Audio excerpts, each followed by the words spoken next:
திருப்பத்தூர் மாவட்டம் பேராம்பட்டு சென்னகேசவ பெருமாள் கோயிலுக்கு சொந்தமான நிலங்களை மீட்பதில் காலதாமதம் செய்தது தொடர்பாக அறநிலையத்துறை ஆணையர் உள்ளிட்ட 4 அதிகாரிகள் ஜனவரி 12ஆம் தேதி நேரில் ஆஜராகி விளக்கம் அளிக்க சென்னை உயர்நீதிமன்றம் உத்தரவிட்டுள்ளது.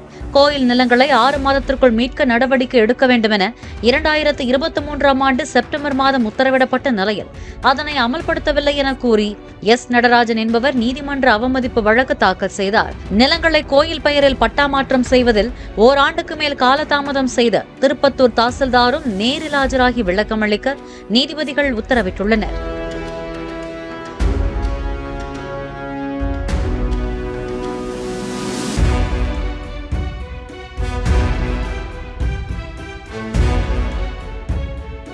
பிளே ஸ்டோர் மற்றும் ஆப் ஸ்டோரில் இருந்து பாலிமர் செயலியை QR கோடு மூலம் பதிவிறக்கம் செய்யுங்கள்.